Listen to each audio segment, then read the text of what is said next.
High বন্ধুরা, আজ আমি আলু আর মটর দিয়ে একটা রেসিপি বানিয়ে দেখাবো। কিন্তু আজকে আমি ঘুগনি বানাবো না, একটু অন্যরকম স্বাদের একটা রেসিপি বানিয়ে দেখাবো। প্রথমে মটরটাকে সারা রাত জলে ভিজিয়ে রেখেছিলাম।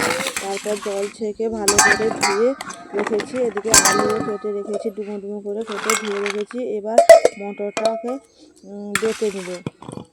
এখানে মিক্সার জারে অর্ধেক মটর বাটবো, আবার ওইদিকে শিলনোড়ায় অর্ধেকটা মটর বাটবো।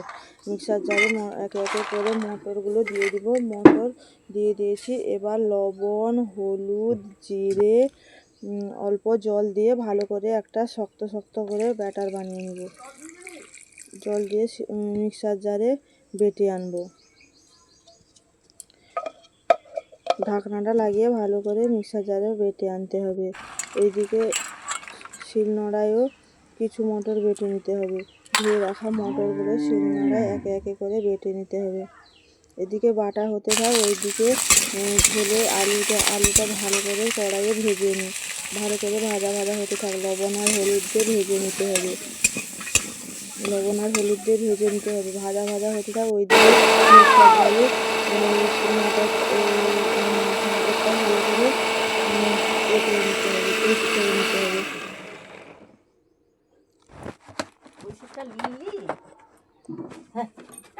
মটরটা ভালো করে পেস্ট হয়ে গেছে। এবার বড়া করে ভালো করে ভেজে নিতে হবে। এইভাবে বড়া করে ভেজে নিতে হবে। একে একে করে ভেজে নিতে হবে। 2-3 বার 4 বার করে ভাজতে হবে। একবারে তো ভাজা হবে না, তাই একবার ভেজে তুলে নিয়েছি। আবার একবার ভাজা হয়ে গেছে, তুলে নেব। আবারও একবার কড়াই ভাজা হয়ে গেছে, তুলে নিয়েছি। এদিকে জিরে, আদা, শুকনো লঙ্কা ভালো করে বেটে নেব ঝোলের জন্য। আর শেষ পর্যায়েও ভাজা হয়ে গেছে, তুলে নিয়েছি বড়াগুলো। এবার কড়াইয়ে তেল দিয়ে ভালো করে ঝোলটা করে নেব। একে একে করে সবগুলো বড়া তুলে নিয়েছি। এবার কড়াইয়ে তেল দিয়ে দিতে হবে। একে একে করে মটরটাও বাটা হয়ে গেছে। কিছু মটর বাটা হয়েছিল, আবার কিছু মটর বেটে নেব। শিলনোড়ায় মটরগুলো বাটতে খুব কষ্ট বন্ধুরা, আর কি বলবো। তবুও ভিডিও বানানোর জন্য শিলনোড়ায়ও বেটে দেখাতে হচ্ছে। শেষ পর্যায়ে মটরগুলো ভালো করে বেটে নিতে হবে। গোটা জিরে দিয়ে দিতে হবে।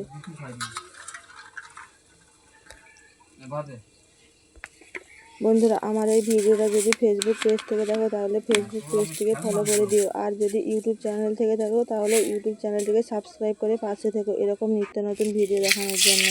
এদিকে সব রকম বাটা হয়ে গেছে। এদিকে কড়াইয়ে তেল গরম হয়ে গেছিলো। চিনি ক্যারামেলাইজ করার জন্য দিয়ে দিয়েছিলাম। আদা, গোলমরিচ, গোটা জিরে, শুকনো লঙ্কা বেটে রেখেছিলাম, সেটাও দিয়ে দিলাম। লবণ আর হলুদ দিয়ে ভালো করে অল্প অল্প জল দিয়ে কষাতে হবে। এর আগে আমি অনেক রান্নায় বলেছি, মশলা যত ভালোভাবে কষানো হবে রান্নার স্বাদ তত ভালো হবে। এদিকে মিক্সার জারে শুকনো লঙ্কা বেটে রেখেছিলাম। শুকনো লঙ্কা এই গরমে শিলনোড়ায় বাটলে তো হাতে জ্বালা করে, তাই মিক্সার জারে বেটে নিয়েছি। লঙ্কা বাটা দিয়ে ভালো করে কষিয়ে নিতে হবে। ভালো করে মশলাটা কষানো হয়ে গেছে। এবার দেখতেই পাচ্ছ কত সুন্দর কালার হয়েছে। তারপরেও অল্প অল্প জল দিয়ে আরও 10-15 মিনিট মতো কষিয়ে নিতে হবে। ভালোভাবে মশলাটা কষিয়ে নিয়েছি। এবার ভেজে রাখা আলুটা দিয়ে আরও 2-4 মিনিট মতো কষিয়ে নেব। ভেজে রাখা আলুটা দিয়ে দিয়েছি। এবার ভালোভাবে কষিয়ে নিতে হবে। আলু আর মশলা ভালোভাবে কষাতে হবে। আলু ভাজার সময় অর্ধেক 70% মতো আলু সেদ্ধ হয়ে গেছে, আর 30% মতো আলু জল দিয়ে ফুটিয়ে সেদ্ধ করে নিতে হবে। এবার অল্প গরম জল দিয়ে ভালো করে ফুটিয়ে বড়াগুলো দিয়ে গরম মশলা দিয়ে নামিয়ে নিতে হবে। জল দিয়ে দিয়েছি, ভালো করে নাড়াচাড়া করে নিয়েছি। এবার ঝোল ফুটে উঠেছে। এবার ভেজে রাখা বড়াগুলো দিয়ে দেবো। আলুটাও পুরো 90% মতো সেদ্ধ হয়ে গেছে। এবার ভেজে রাখা বড়াটা দিয়ে দেবো। ভেজে রাখা বড়াটা দিয়ে আর নাড়াচাড়া করা যাবে না, কারণ ভেজে রাখা বড়াগুলো সব ভেঙে গুঁড়ো গুঁড়ো হয়ে যাবে। তাই বেশিক্ষণে ফোটানো যাবে না। অল্প স্বাদ মতো চিনি আর গরম মশলা দিয়ে ভালো করে নামিয়ে নিতে হবে। গরম মশলা দিয়ে নামিয়ে নিয়েছি। এবার গরম ভাতের সঙ্গে সার্ভ করবো। ভাত নিয়ে নিয়েছি। এবার ভাতের সঙ্গে ঝোলটা ঢেলে একটা আলু আর একটা বড়া দিয়ে ভালো করে মেখে খেয়ে নিতে হবে।